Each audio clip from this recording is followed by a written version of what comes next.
Неліктен кейбіреулер бай, ал басқалар кедей? Бай болғысы келмейтін адам іс жүзінде жоқ.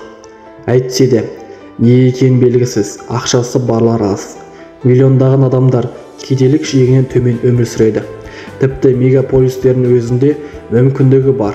Көптеген психологтар мен әлеуметтанушылар байлық мәселесін зерттеп, кейбіреулердің бай, ал басқалар кедей болу неге себептерін анықтады.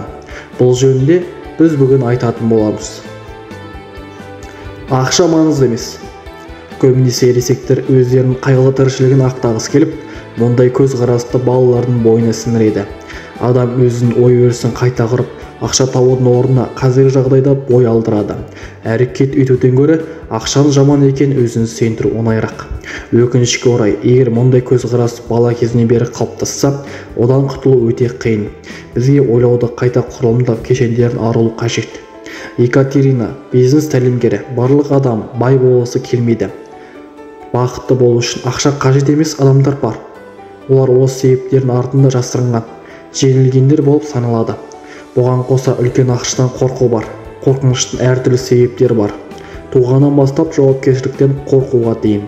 Ақша мен көп ақшаға ие болу әсіресе үлкен жауапкершілік. Өз ісімен айналысу.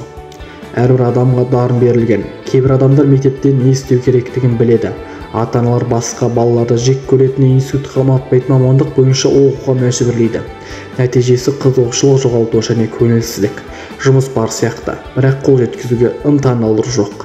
Бапкер болуды армандаған сатушы, көркемдік білім алуды армандаған есепші, бәрі де өз жұмысына жатпайтын іспен айналысып, әлеуетін даму ынтасын жоғалтып алуда.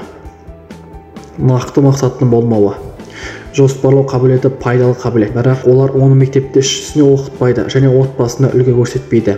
Адам бір нәрседен екіншісіне асығады, әртүрлі жұмысқа орналасуға тырысады, өзін табуға тырысады. Бірақ оның нақты жоспары, нені қалайтыны, оған қалай және қай уақытта жетуге болатыны туралы көзқарас жоқ.